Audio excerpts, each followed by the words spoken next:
ஆண்டவராகிய இயேசு கிறிஸ்துவின் நாமத்தினாலே மீண்டுமாக இந்த ஆன்மீக அறிவியல் அப்படின்னா என்ன அப்படின்னு கேட்டிங்கன்னா, போன வாட்டி நம்ம வந்துட்டு சயின்ஸ் அண்ட் சயின்ஸ், அதாவது அறிவியலும் அடையாளங்களும் அப்படின்னு சொல்லி பெரும்பாலும் மிக முக்கியமாக எதை பற்றி நம்ம பார்த்தோம், ஒரு 52 எபிசோட்ஸ் பார்த்துருக்கோம். உங்களுக்கு தெரியும் ஞாபகம் நினைக்கிறேன். கிரியேஷன், அதாவது கர்த்தர் எப்படி பூமியை உண்டாக்கினார், ஆண்டவர் இருக்கிறாரு அப்படிங்கிறதுக்கான மிக முக்கியமான விஷயங்களை எல்லாம் அதெல்லாம் பார்த்தோம். இது என்னன்னா ஆன்மீக அறிவியல். இது வெறும் கிரியேஷனை பற்றி அல்லது பரிணாம வளர்ச்சி, எவல்யூஷன் தியரி இதை பற்றி மட்டும் அல்ல, பைபிளில் உள்ளதான ஆன்மீகம் அல்லது பைபிளில் உள்ளதான அறிவியல், இது ரெண்டையும் சேர்த்து நம்ம பார்க்க போகிறோம். வெறும் அறிவியல் பற்றி மட்டுமே பெற்றுக்கொண்டு நாம் ஒரு காரியத்தை செய்வது எந்த பிரயோஜனம் இருக்காது. ஆன்மீக அறிவியல் மட்டும் இருந்தால் கூட போதும். அதில் இந்த அறிவியும் இருந்துச்சுன்னா இன்னும் நிறைய காரியங்கள் செய்ய முடியும். நான் சொல்றது உங்களுக்கு புரியும் நான் நினைக்கிறேன். இப்போ நம்ம கூட ரூபன் வந்திருக்கிறாங்க. Praise Lord brother. Praise Lord. எப்படி இருக்கீங்க? நல்லா இருக்கேன். இந்த எபிசோட்ல வெறும் அறிவியலுக்கு எதிரான கருத்துகள் அல்லது அவங்க சொல்றதுக்கான மறுப்புகள் அது மட்டுமல்ல, நம்ம பைபிள் எந்த அளவுக்கு நமக்கு அறிவியலான அந்த அறிவை கொடுக்குது, ஆன்மீக அறிவை கொடுக்குது, இது எல்லாத்தையுமே நம்ம கேட்க போறோம். பிரதர், இந்த ப்ரோக்ராம் பத்தின உங்க விஷன் அல்லது உங்களுடைய இந்த ப்ரோக்ராம் பத்தின ஒரு புரிதல் சொல்லுங்களேன். Price Lord. ஒன்ஸ் அகேன் யூஸ்வலாக நம்ம சொல்கிற மாதிரி தேங்க்ஸ் ஃபார் த இன்விடேஷன். ஏன்னா 2வது ப்ரோக்ராம் கூப்பிடுறதுங்கிறது இட்ஸ் ஒரு ப்ரிவிலேஜ் தான் நான் பார்க்குறேன். இல்லை, நிறைய பேர் நீ கமெண்ட்ஸில் பார்த்துருப்பீங்கன்னு நான் நினைக்கிறேன் இல்லையா? நிறைய பேர் ஏன் நிறுத்திட்டீங்க, தொடர்ந்து செய்யுங்க இப்படிலாம் சொல்லிகிட்டே இருந்தாங்க. நிறைய பேர் ஸ்டார்ட் பண்ணுங்க அப்படின்லாம் சொன்னாங்க. எனக்கு அதில் ரொம்ப பிடிச்ச ஒரு விஷயம் என்னென்னா, ஒரு 7th படிக்கிற பிள்ளை வந்து சொன்னாங்க, அங்கிள் உள்ளே வந்தோன்னே பிரைஸ் லார்டோ அங்கிள் எப்படி அப்படிலாம் சொல்லவே இல்லை. அவங்க ரூமுக்கு வந்தாங்க, அங்கிள் அந்த சயின்ஸ் தொடர்ந்து நடத்துங்க அப்படின்னாங்க. யார்ப்பா நீ என்ன பண்ணுற அப்படின்னா, 7th படிக்கிறேன், அந்த ப்ரோக்ராம் எனக்கு ரொம்ப நல்லா இருக்குது, தொடர்ந்து நடத்துங்க அப்படின்னு. அந்த அளவுக்கு 7th படிக்கிறவங்கள இருந்து நிறைய ப்ரொஃபஸர்ஸ், காலேஜ் ப்ரொஃபஸர்ஸ், ஸ்கூல் பிள்ளைகளுக்கு பாடம் எடுக்கிறவங்க கூட நமக்கு எழுதியிருக்கிறாங்க. ஸோ அது வந்து ரொம்ப யூஸ்ஃபுல்லான ப்ரோக்ராம். 2வது எபிசோட் வரதுக்கு நிறைய பேர் விரும்பி இருக்காங்கன்னு சொல்கிறேன் நான். Glory to God, glory to Jesus. ஆமாம், அது ஒரு நல்ல ஒரு எக்ஸ்பீரியன்ஸ். ஆக்சுவலி 52 எபிசோட்ஸ் 1 இயர் நம்ம யோசிக்காத விஷயத்த ஆண்டவர் அந்த சயின்ஸ் அண்ட் சயின்ஸ் மூலமாக பண்ணார். ஸோ இந்த நீங்கள் ஃபஸ்ட்டு இந்த தீம் சொன்னீங்க. தீம் ரொம்ப இன்ட்ரெஸ்டிங்காக இருந்தது கேட்கும்போது. ஆன்மீக அறிவியல், ஸ்பிரிச்சுவல் சயின்ஸ், ஒரு பைபிள் சயின்ஸ், இந்த மாதிரி இதெல்லாம் எனக்கு புரிஞ்சிச்சு ஆக்சுவலி. ஸோ இதில் என்ன பண்ணலாம் அப்படின்ட்டு அதை பற்றி நம்ம ஃபர்தராக டிஸ்கஸ் பண்ணும்போது நிறைய இடத்துல இந்த விஷன் ஸ்டேட்மெண்ட்டுன்னு ஒன்று யூஸ்வலாக இருக்கும். நம்ம இந்த ப்ரோக்ராம் ஆரம்பிக்கிறதுக்கு முன்னாடியுமே அதை போட்டிருப்போம். ஆனால் அதை படிச்சிருப்பாங்களாங்கிறது ரொம்ப ஒரு 95% பண்ண மாட்டாங்க. இல்லை, நம்ம மக்கள்கிட்ட ஒரு நல்ல குணம் இருக்குது, பார்ப்பாங்க, படிக்க மாட்டாங்க. டேர்ம்ஸ் அண்ட் கண்டிஷன்ஸை என்றைக்கு நம்ம படித்தோம் மொபைலில் இல்லையா? மொபைலில் ஒரு ஆப்பை டவுன்லோட் பண்ணும்போது டேர்ம்ஸ் அண்ட் கண்டிஷன்ஸ்னு ஒன்று போடுவாங்க இல்லையா? ஆமாம், ஐ அக்ரின்னு தான் நம்ம கொடுத்துருக்கோம். என்னைக்கு படித்து பார்த்தோம்? அது நம்ம படிக்கவும் முடியாது. அந்த மாதிரி தான். ஸோ இதில் அந்த அந்த தீமை, அந்த ஆப்ஜெக்டிவ் நம்ம வச்சுருக்கோம் இல்லையா, அதை வச்சு நம்ம ஆரம்பித்தா நல்லா இருக்கும்னு நான் விரும்புகிறேன். ப்ளீஸ், ரொம்ப சந்தோஷம். அந்த ஆப்ஜெக்டிவ் நீங்கள் எக்ஸ்பிளைன் பண்ணால் கூட நல்லா இருக்கும்னு நினைக்கிறேன் நான். கட்டாயமா. ஸோ இதில் என்ன நம்ம தீம் செட் பண்ணியிருக்கோம்னா, ஆன்மீக அறிவியல், a Bible science series designed to empower the present generation believers with systematic understanding of biblical theology. அதோட சேர்த்து நம்ம இன்னொரு பிளான் இதில் வச்சுருக்கோம். This is aimed at training them to engage with questions about biblical worldview through an apologetic approach. சிஸ்டமேட்டிக்காக ஒரு biblical theology ஒரு இறையியல் பற்றி, இறையியல், அது எப்படி ஒரு மீதி ஒரு படிப்பு இருக்கோ, அது இப்போ ஃபார் எக்ஸாம்பிள் எப்படி ஒரு மேத்தமெட்டிக்ஸ் இருக்கோ, ஃபிசிக்ஸ் இருக்கோ, கெமிஸ்ட்ரி இருக்கோ, அது எந்த அளவுக்கு சிஸ்டமேட்டிக்கான படிப்போ அதுக்கு இணை இல்லாட்டி அதுக்கு மேலான படிப்பு தான் தியாலஜிங்கிறது. கண்டிப்பாக கடவுளை பற்றி தான அறிவு, அந்த பைபிளை பற்றி தானே ஒரு ஞானம். அதுதான் இங்கே நம்ம ப்ரைமரியாக இந்த மொத்த எபிசோட்ஸ், இந்த மொத்த சீரீஸ் காட் எவ்வளோ நாள் ஒரு வில்லிங் வச்சுருக்காரோ அது வரைக்கும் அதை வச்சு தான் நம்ம பேச போகிறோம். ஸோ இது வந்து ஒரு வேதாகம படிப்பு மாதிரியே இருக்கும். அதை ஒரு தொடர்ச்சியாக பார்க்குறவங்களுக்கு இது ஒரு பாடத்திட்டம் மாதிரியே கூட இருக்க வாய்ப்பு இருக்குது. அதுதான் யூஸ்வலாக நம்ம எப்பவுமே சொல்கிறது. சீரியஸான வியூவராக ஒருத்தர் இருந்தாருன்னா, அவர் வந்து வரிசையாக பார்த்தாருன்னா, இதுவும் லாஸ்ட் டைம் இருந்த மாதிரி மாடியூல் மாதிரி தான் இருக்கும். ஒவ்வொரு சாப்டரும் ஒவ்வொரு கோர்ஸ் கண்டென்ட் மாதிரி ஒரு மாடியூல் மாதிரி அப்படியே போயிட்டு இருக்கும். இந்த சீரியஸாக பார்த்தாருன்னா அவருக்கு ஒரு பிரோஜனமாக இருக்கும் அவருக்கு. டெஃபினட்டாக. அதோட சேர்த்து இப்போ நிறைய கொஷின்ஸ் வருது. சில பேருக்கு வந்து நக்கலாக, சில பேர் ஒரு வெளிவரை பார்த்து கொஷின் பண்ணுவாங்க, சில பேர் உண்மையிலே தெரிஞ்சுக்கணுங்கிறதுக்காக கொஷின் பண்ணுவாங்க. இந்த மாதிரி கொஷின்ஸ்லாம் எப்படி ஹேண்டில் பண்ணுறது? அது எப்படி ஒரு அப்பாலஜெட்டிக் பெர்ஸ்பெக்டிவ்ல அப்பாலஜெட்டிக்ஸ் தீம்ல அவங்க எப்படி ஆன்சர் பண்றது அப்படிங்கிறதையும் நம்ம சிஸ்டமேட்டிக்கா பார்க்கணும். வேதாகமத்துல இருந்து. ஏன்னா இயேசுநகர்கிட்ட வந்து இந்த வேதாகமத்தில் கேள்வி கேட்கிற ஆட்கள் இருக்காங்களே, அவங்கள பேஸ் பண்ணி தான் அவர் பதில் சொல்றதே இருக்கும். பரிசேயர் சதுசேயர் இருந்தா அந்த பதில் வேற மாதிரி இருக்கும். அதுவே சீஷர்லா இருந்தா பதில் வேற மாதிரி இருக்கும். ரெண்டுமே இல்ல விசுவாசிகள் இருந்தா அவங்களுக்குரிய பதில் வேற மாதிரி இருக்கும். ஒரு உதாரணத்துக்கு பரிசேயர் சதுசேயர்கிட்ட பேசும்போது புளித்த மாவை குறித்து பேசுவார். சமாரியாஸ்திரி கிட்ட பேசும்பொழுது மணவாளனை பத்தி பேசுவார். சீஷர்ல பேசும்போது ரகசியங்களை பத்தி பேசுவார். அந்த கொஸ்டின்ஸ்க்கான அவர் கொடுக்கக்கூடிய பதில்கள் இருக்கு இல்லையா, ஆளை பேஸ் பண்ணி தான் அதோடைய காரியங்கள் இருக்குன்னு சொல்லுவாங்க. ஸோ நீங்க அதை தான் சொல்றீங்க, நான் நம்புறேன். ரைட். ஆமா.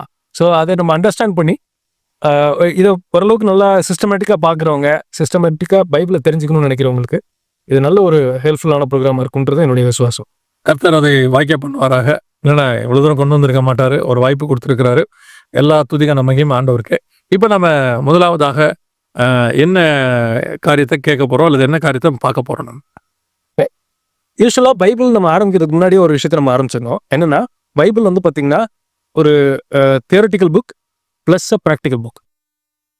தியரட்டிக்கலாக எப்படி நம்ம ஒரு ஸ்கூலில் இன்னைக்கு இருக்கிற நம்ம ஸ்ட்ரக்சர்னு சொல்கிறோம் இல்லையா, தியரின்னு ஒன்று வந்து படிக்கிறோம், லேபில் போய் அதை செஞ்சு பார்க்குறோம்.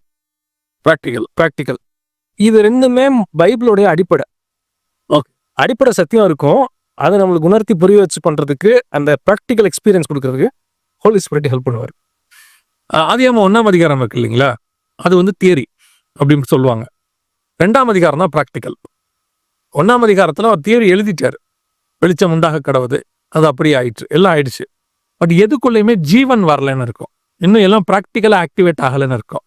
எல்லாமே ஃபார்முலாவாக இருக்குது, பக்காவாக இருக்குது. இன்னும் சொல்ல போனால் எல்லாம் லேபில் எல்லாமே ரெடியாக இருக்குது. இதெல்லாம் பிளான் மாதிரி எல்லாமே ரெடியாக இருக்குது. இது ஆக்டிவேட் பண்ணி அது ப்ராக்டிக்கலாக எக்ஸிக்யூட் ஆகிறது வந்து பார்த்தீங்கன்னா 2nd சாப்டர்லன்னு சொல்லுவாங்க. அவர் ஜீவ சுவாசத்தை ஊதினார், அவன் ஜீவ ஆத்மாவானான். மழையை பெய்ய பண்ணினார், பூமியிலிருந்து எழுப்பின பண்ணி பூமியை நிரப்பிற்று, அதனாலே விளைந்தது. இது எல்லாமே ஒரு தியரிட்டிக்கலாக இருந்தது, ப்ராக்டிக்கலாக ஆச்சு அப்படின்னு சொல்லுவாங்க. ஸோ நீங்கள் பைபிள் வந்து அப்படி தான் இருக்குன்னு சொன்ன உடனே எனக்கு இந்த இது ஞாபகத்தில் வந்துருச்சு. ஆண்டவர் ஃபர்ஸ்ட் தியரி எழுதிட்டாரு, ஃபார்முலாவை, அடுத்து அதை ஆக்டிவேட் பண்ணி கட்டி ப்ராக்டிக்கல் ஆக்குறாரு. ஆமாம், ஒரு பயங்கர இன்ட்ரெஸ்டிங்கான புக் வந்து பார்த்தீங்கன்னா பைபிள். ஒரு சின்ன எக்ஸாம்பிள் சொல்கிறேன் பாருங்களேன். உபாகமம் 22:8 பாருங்க. நீ புது வீட்டை கட்டினால் ஒருவன் உன் மெத்தையிலிருந்து விழுகிறதுனாலே அந்த இரத்தப்பலி உன் வீட்டில் மேல் சுமத்தி கொள்ளாதபடிக்கு அதற்கு கைப்படி சோரை கட்ட வேண்டும். ஒரு பிலிவர் வீடு கட்டினா கூட மாடி கட்டும்போது அதுக்கு சைடில் செவுரு வைக்கணும். ஓகே, செவுரு இல்லாமல் யாராவது ஒரு சின்ன பிள்ளை போய் கீழே வந்துருச்சுன்னா அந்த இரத்தப்பள்ளி அந்த வீட்டுக்கு மேலே வந்துடும். காரப்பட் பால்னு சொல்லுவாங்க. அதை நம்ம இந்த கைப்பிடி பிடிச்சி எழுதுறது, ஏறுறது, அப்புறம் மேலே சுத்து சவரன்னு சொல்லுவாங்க அதை. ஆமாம். ஓகே, ஒரு வீடு எப்படி கட்டி கொடுக்கணும், எப்படி கட்டணுங்கிற அளவுக்கு சொல்ற ஒரு மிகப்பெரிய ஒரு புக்கு தான் பைபிள். நம்ம நிறைய பேர் ஸ்பிரிச்சுவல் மட்டும்தான் இது சொல்லுதுன்னு நினச்சிக்குவாங்க. ஒரு மனுஷ வாழ்க்கை எப்படி இருக்கணும், டெஃபினிஷன் என்ன, ஒரு கான்ஸ்டியூஷனில் வந்து மொத்தமும் டெஃபினிஷன்ஸ் இருக்கும். இதெல்லாம் இதை வந்து ஒன்றுமே டிஃபைன் பண்ணியிருப்பாங்க.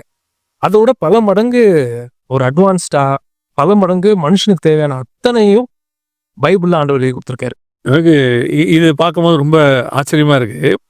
அதுலேயே இப்போ இது வந்து ஒரு வீடு கட்டுறதுக்கான ஒரு இது. அப்படியே நீங்கள் போயிட்டீங்கன்னா ஒரு இராணுவத்துக்கு தேவையான சட்டம், ஒரு நாட்டை நடத்துறதுக்கு தேவையான ஒரு அடிப்படை சட்டம் என்னவோ அதை மொத்தத்தை எழுதி கொடுத்துருக்கிறாரு. ஒரு நாட்டை நடத்த தேவையான சட்டம், ஒரு வீட்டை சேஃப்டியாக வைக்கிறதுக்கு தேவையானதான ஒரு பொருள். இதை தாண்டி நீங்கள் உபாகமத்தில் இன்னும் இருக்குது, 23ஆம் அதிகாரம் நினைக்கிறேன். அங்கே போனீங்கன்னா ஒரு தனிப்பட்ட மனுஷன் ஒரு ரெஸ்ட் ரூம் போகணும். ஏன்னா இவங்க 40 வருஷம் போகிறாங்க. ரெஸ்ட் ரூம் போனோம், எங்கே போனோம், பாளையத்தை விட்டு வெளியே போய் போனோம். அதை இன்ன வரைக்கும் நம்ம ஊர் பக்கத்தில் பார்த்தீங்கன்னா ஒரு வேர்டு யூஸ் பண்ணுவாங்க, வெளிக்கு போகிறேன்னு பார்க்க. ஓ இல்லையா, வெளியே போகிறன்றது தான் அது வெளிக்கு போகிறன்ற அர்த்தம். அது என்ன அர்த்தம்னா பாளையத்தை விட்டு வெளியே போயிரு அப்படிங்கிறாரு. அடுத்து குழி தோண்டி போகும்பாரு. இன்னைக்கு உள்ள நீங்க எப்பேற்பட்ட rest room technology western Indian எடுங்க, குழிதான் இருக்கும். இதெல்லாம் ஒரு தனிப்பட்ட மனிதனுக்கு ஒரு டெய்லி காலையில ரெஸ்ட் ரூம் எப்படி போகணுங்கிறத ஒரு குழந்தைக்கு சொல்லிக் கொடுக்க ஒரு தாய் தானே சொல்லிக் கொடுப்பாங்க. ஒரு பிள்ளைய வளரும் போது 2 வயசு முன்னாடி அதை ரெஸ்ட் ரூம்ல கொண்டு போய் கிளாஸ்ல உட்கார வைப்பாங்க, இப்படிதான் நீ உட்காரணும்னு சொல்லி தருவாங்க. அதுல ஆரம்பிச்சு ஒரு வீடு கட்டுறது, ஒரு பெரிய மனுஷனுக்கு என்ன தேவையோ, ஒரு நாட்டை நடத்துறதுக்கு ஒரு ராஜாவுக்கு என்ன தேவையோ அத்தனை செக்டார்லையும் தனித்தனியா ஃபார்முலா மாதிரி எழுதி கொடுத்துருக்காருல்ல. அன்பிலியபிள். ஆக்சுவலி இதை தான் இதை தான் நம்ம சிஸ்டமேட்டிக்காக படிக்கணும்னு சொல்லுவோம். இது வந்து ஒரே நாளில் ஒரே செகண்டில் அப்படியே படிச்சுட்டு போகிற விஷயம் கிடையாது. இப்போ நிறைய பேர் என்ன நினச்சிக்கிறாங்கன்னா, இதை ஒரு கம்பேரிசனாக சொல்கிறேன் பாருங்களேன். கடைசி 1000 வருஷத்தில் ஒரு 10 நூற்றாண்டில் எழுதின மிகப்பெரிய சயின்ஸ் புக் எது அப்படின்னு கேட்டாங்கன்னா, யூஸ்வலாக சொல்கிற விஷயம் பார்த்தீங்கன்னா நியூட்டன் எழுதின புக்கு. அதனுடைய லாட்டின் நேம் பார்த்தீங்கன்னா பிரின்சிபி நேச்சுரலிஸ் பிரின்சிபாலியா மேத்தமெட்டிக்கா. இதுதான் உங்களோட லாட்டின் டேர்ம். அது இங்கிலீஷில் எப்படி டிரான்ஸ்லேட் பண்ணி சொல்லுவாங்கன்னா mathematical principles of natural philosophy அப்படின்னு 1687 அவர் எழுதின புக்கு வந்து பார்த்தீங்கன்னா கடைசி 1000 வருஷத்தில் எழுதப்பட்ட சயின்ஸில் மிகப்பெரிய ஒரு ரெவல்யூஷனை கொண்டு வந்த புக்கு இதுதான். ஓகே, இதுக்கு ஈக்குவலாக ஒரு புக்கு இல்லைன்னு கூட சொல்லலாம். கடைசி 1000 வருஷத்துல. கடைசி 1000 வருஷத்தில் ஓகே, 11ஆம் நூற்றாண்டுல இருந்து 2000 வரைக்கும் எடுத்துக்கிட்டிங்கன்னா கூட இது மாதிரி ஒரு ஃபவுண்டேஷனல் புக்கு சயின்ஸில் இருக்கான்னு கேட்டால் இல்லைன்னு கூட சொல்லலாம். அப்போ புரியும்படி சொல்லணும்னா அதுக்கு முன்னாடியும் இல்லை, அதுக்கு பின்னாடி இந்த 1000 வருஷத்துல இல்லை. இல்லை. ஓகே, இப்போ நீங்கள் எடுத்துக்கோங்களேன், இவர் வந்து 1687 தான் அட்லீஸ்ட் ஒரு 300-350 வருஷத்துக்கு முன்னாடி எழுதின புக்கு. ஓகே, இன்னையில இருந்து 300 வருஷத்துக்கு முன்னாடி எழுதின புக்கு. இதை எப்போ பசங்க படிப்பாங்க அப்படின்னா, அதை 3ஆ நீங்கள் பிரிச்சுக்கோங்க. நியூட்டோனியன் இதை வந்து 3ஆ பிரிச்சுக்கோங்க. அந்த பேசிக்ஸ், அதாவது மோஷன்னா என்ன, ஸ்பீடுனா என்ன, இதெல்லாம் 6லேருந்து 8 வரைக்கும் படிப்பாங்க. ஓகே, அதே புக்கில் கொஞ்சம் அட்வான்ஸ்டாக இருக்குது. லாஸ் ஆஃப் மோஷனு, மீதி லாஸ், அப்புறம் வந்து gravitation, Newton's first law of motion, second law, third law, gravitation force, இதெல்லாம் 8லேருந்து 11 வரைக்கும் படிப்பாங்க. அதில் அவர் கொஞ்சம் அட்வான்ஸாக கேல்குலஸுமே நியூட்டன் உருவாக்குனது தான். ஆக்சுவலி இன்டகிரேஷன், மேத்தமெட்டிக்ஸ், நம்ம கேல்குலஸ்லாம் இருக்கு இல்லையா, அதுவும் அவர் பண்ண. அதெல்லாம் எப்போ வரும்னா 11th வரும். நீங்கள் யோசிச்சு பாருங்க, ஒரு சயின்ஸ் புக்கு, மனுஷன் எழுதின புக்கு, அதை படிக்கிறதுக்கு ஆரம்பிக்கிறதுக்கு முன்னாடி 6ஆம் கிளாஸில் அவன் ஆரம்பிக்கணும்னா 7 வருஷம் எல்கேஜிலேருந்து அவன் படிச்சிருக்கணும், ஏபிசிடியிலேருந்து. ஓகே, அங்கிருந்து பேஸ்மெண்ட் போட்டுக்கிட்டே வந்தாதான் அவனுக்கு அந்த +1 இருக்க கால்குலஸ் புரியும். 6ஆம் கிளாஸில் என்ட்ரி லெவலில் படிக்கணும். நியூட்டன் எழுதின என்ட்ரியை படிக்கணும்னாலே 6ஆம் கிளாஸ் வரைக்கும் ஏபிசிடியிலேருந்து படித்து அவன் பண்ணியிருந்தாதான் அவனால் 6ஆம் கிளாஸில் அந்த பேசிக்கை படிக்க முடியும். ஸோ இப்படி தான் வந்து ஒரு எஜுகேஷன் சிஸ்டமை அவங்க ஃபிக்ஸ் பண்ணியிருக்கிறாங்க. இதுதான் நம்ம சிஸ்டமேட்டிக் ஸ்டடின்னு சொல்லுவோம். Systematic study. ஓகே, இப்போ நீங்கள் இப்படி யோசிச்சு பாருங்களேன். வந்து ஒரு பையன் இருக்கா, அவனுக்கு ஒரு கொஸ்டின் இருக்கு. 1ஐயும் 2ஐயும் கூட்டினீங்கன்னா 3, 5ஐயும் கூட்டினீங்கன்னா ஆட் பண்ணீங்கன்னா 10. ஏஐயும் பிஏயும் எப்படிங்க ஆட் பண்ணுவீங்க அப்படின்னு கேட்குறான். A+B². Okay, right. அவனோட புரிதல் என்னன்னா, 2 ஆல்பபெட்டை எப்படி நீங்கள் ஆட் பண்ணுவீங்க? இல்லை, எனக்கு இந்த கேள்வியெல்லாம் அப்போ ஆரம்பத்தில் இருந்துச்சு. நம்ம நியாயமாக நம்பரை தானே கூட்டணும், ஏவை எப்படி கூட்டுறது? ஓகே, இப்படி ஒரு பையன் கேட்குறாருன்னு வச்சுக்கோங்க, இவர் கேல்குலஸ் எப்படி நீங்கள் புரிய வைப்பீங்க? முதல்ல அவருக்கு ஏபின்னா என்னென்னு புரிய, அந்த நம்பர்ஸ்க்கு பதிலாக ஏன் இந்த இடத்துல ஆல்ஃபா நியூமரிக் மாதிரி ஆல்ஃபா இது ஏன் வந்திருக்குன்றது தெரியப்படுத்தணும். அதை புரிஞ்சாதான் அதுக்கப்புறம் அவருக்கு அடுத்த லெவல்லே போக முடியும் இல்லையா? அதுக்கு அடுத்து தானே போக முடியும். ஓகே, ஆனால் ஸ்பிரிச்சுவாலிட்டியில் மட்டும் ஜனங்கள் என்ன பண்ணுவாங்க, ஸ்பிரிச்சுவாலிட்டிலேயோ தியாலஜியில ஏபிசிடி தெரியாது. ஆனால் இவன் கேட்குற கொஸ்டின் வந்து பார்த்தீங்கன்னா பிஹெச்டி லெவலில் கேட்பான். அதாவது ஒவ்வொரு ஸ்டடியையும் ஒவ்வொரு சப்ஜெக்டையும் ஒரு சிஸ்டமேட்டிக்காக படிச்சுட்டு வந்தாதான் அதோடையதான டாப் லெவல் வந்து நமக்கு புரியும். ஒரு உதாரணமாக ஆனா ஆவணா போட்டு நான் கற்றுக்கிட்டாதான் அதுக்கப்புறமா ஆத்திச்சூடி வரும். ஆத்திச்சூடிக்குள்ள நான் வந்தாதான் எனக்கு இலக்கணம் சொல்லி கொடுப்பாங்க. இலக்கணத்துக்கு நான் வந்தாதான் நான் வந்து பிஹெச்டி பண்ணி டாக்டரேட் பண்ணி புலவர் பட்டம் வாங்க முடியும். நான் ஆனா ஆவணாவே படிக்காம நேரா புலவர் பட்டம் வாங்கணும்னு முடிவு பண்ணேன்னா, நான் ஆக்கு பதிலாக ஆவணா போட்டுருவேன், இந்த ராக்கு பதிலாக அந்த ரா போடுவேன், இந்த ராக்கு பதிலாக அந்த லாவை போடுவேன், பிரச்சனையாயிரும். ஸோ எனக்கு இதுவே தெரியலன்னா அது வராது. அந்த மாதிரி மேக்ஸில் இருக்கு, சயின்ஸில் இருக்கு, எல்லாத்துலேயும் இருக்கு. அந்த மாதிரி பைபிள்லேயும் இருக்குன்ற சொல்றீங்க. ஆமாம், ஓகே, அதையா நீங்கள் எக்ஸ்பிளைன் பண்ணீங்க. எப்படி அவனுக்கு வந்து ஏபிசிடி தெரியாம அவன் அடுத்த லெவலுக்கு படிக்கிறதுக்கு எலிஜிபிளே ஆக முடியாது. ஏபிசிடி A+B என்னன்றே அவனுக்கு ஒரு பையனுக்கு, ஒரு ஸ்கூல் பையனுக்கு புரியலன்னா அதுக்கு மேலே அவன் கேல்குலஸை படிக்கிறதுக்கு எலிஜிபிலிட்டி அவனுக்கு கிடையாது. அதுக்கப்புறம் ட்ரிக்னாமெட்ரி எங்க இருக்கு, எல்லாம் எங்க இருக்கு, இதெல்லாம் எங்க போறது? சரி, கேட்டுங்களா? அப்போ இந்த ஃபவுண்டேஷன் இருந்தாதான் அவன் அடுத்த லெவலுக்கே படிக்க முடியும். ஓகே, இந்த ஃபவுண்டேஷன் இல்லாம தான் அத்தனை குளறுபடியான கொஸ்டினும் இன்னைக்கு ஜனங்களுக்கு வருது. ஸோ இந்த வேதத்தை பற்றினதான அல்லது நம்முடைய கர்த்தர் கடவுளை பற்றினதான கேள்வி ஏன் வருதுன்னா, இவங்க சிஸ்டமேட்டிக்காக பைபிளை படிக்காம எடுத்த உடனே நேராக அவங்க கால்குலஸுக்கு போயிடுற மாதிரி நேராக இவங்களோட கொஸ்டின் வந்து டாப் லெவலுக்கு போயிடுது. ஆமா. இப்போ நம்ம இவங்களுக்கு பதில் சொன்னாலும் இவங்களுக்கு A+B ஆரம்பிச்சாதான் இவங்களுக்கு அது புரியவே வரும். கரெக்ட். அதான சொல்ல வரீங்க? சொல்றேன். ஓகே. ஃபார் எக்ஸாம்பிள் ஒரு சின்ன உதாரணம் சொல்லணும்னா, நம்ம science and science last program பண்ணதுனால சொல்றோம். கடவுளை கண்ணில் காமிங்க, நான் உடனே நம்புறேன் அப்படின்னு நிறைய பேர் பேசி நம்ம கேட்டிருக்கோம். ஆமா. இந்த கேள்வி எல்லாரும் கேட்குற கேள்வி. நாத்திகர்கள் அத்தனை பேரும் ரொம்ப அறிவுபூர்வமாக கேட்கக்கூடியதான அபத்தமான கேள்வி. அறிவுபூர்வமா கேட்குறோம்னு நினைச்சிட்டு கேட்குற கேள்வி தான். நான் ஒரு சின்ன எக்ஸாம்பிள் சொல்றேன். நம்மளுக்கு வந்து இன்டெலிஜென்ஸ் இருக்கு, அறிவாற்றல்னு ஒன்று இருக்கு. அறிவாற்றல், அறிவு கூர்மை இருக்கு. அந்த அறிவு கூர்மை வச்சு தான் நான் இப்போ உங்ககிட்ட பேசிட்டு இருக்கேன். மாற்று கருத்து நம்மளுக்கு இல்லை. 100 பேர்கிட்ட கேட்டாலும் எல்லாரும் 100 பேரும் இதுதான் சொல்லுவாங்க. காமன் சென்ஸ் கரெக்டாக இருக்கிற பட்சத்தில் ஒருத்தர் வந்து இதுக்கு மேலே இதில் வந்து எந்த விதமான செகண்ட் ஒப்பீனியன் ஒருத்தர் வராது. நான் கேட்குறேன், அறிவாற்றலை கண்ணில் காமிங்க, அதை வச்சு தானே நீங்கள் பேசுகிறேன்னு சொல்கிறீங்க, அதை வச்சு தானே நான் பேசிகிட்டு இருக்கேன்னு சொல்கிறேன், அதை மட்டும் நீங்கள் கண்ணில் காமிங்க, நான் நம்பிடுறேன். ஒருத்தனுக்கு அறிவு இல்லை, உங்களுக்கு அறிவு இருக்குன்னு வேற சொல்றீங்க.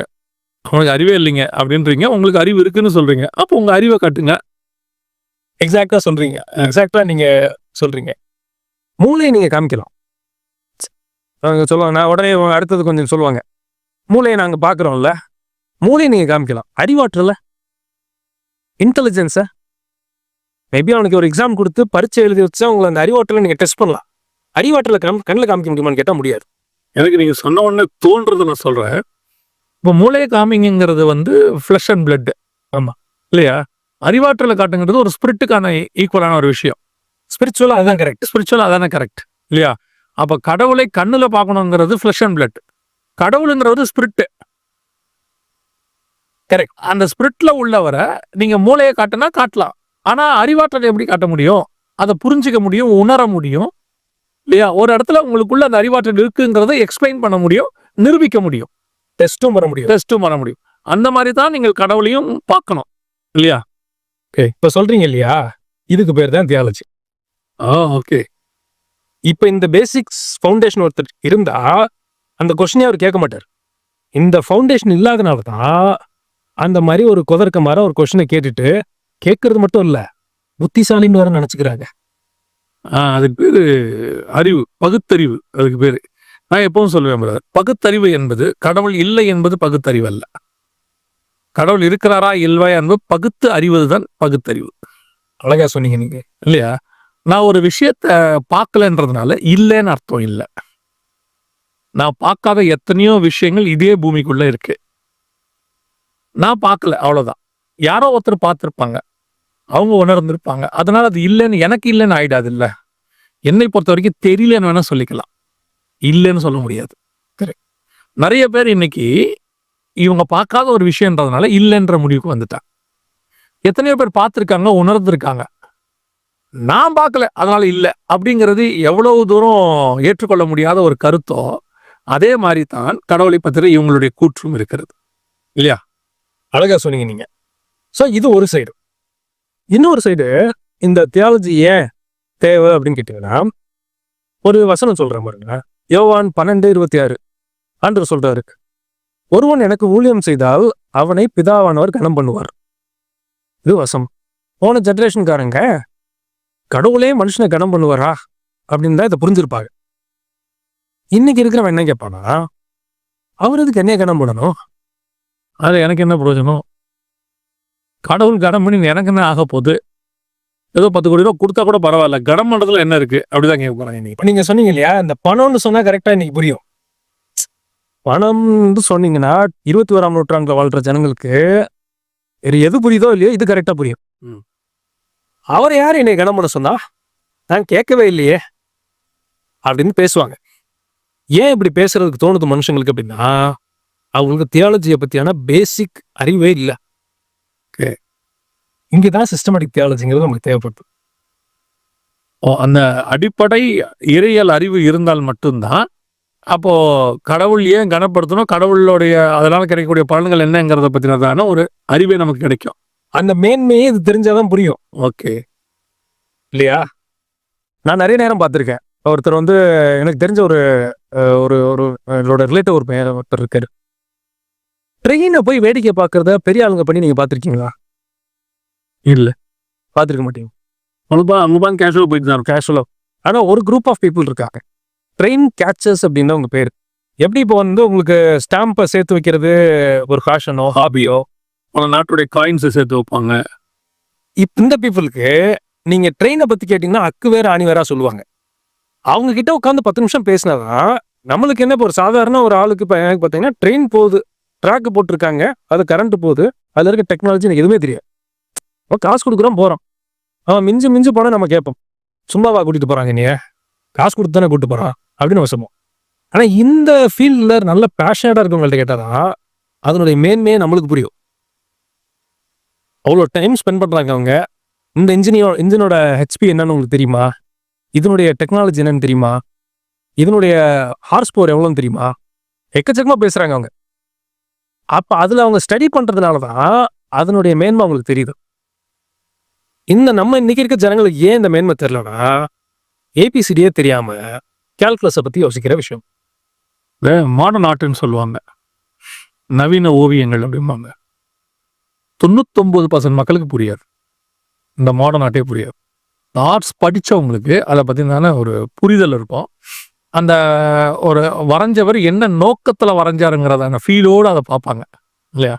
மிச்ச 99% புரியலைங்கிறது வேற, பரியாசங்கிறதா ரெண்டாவது ரொம்ப இம்பார்ட்டன்ட்டு.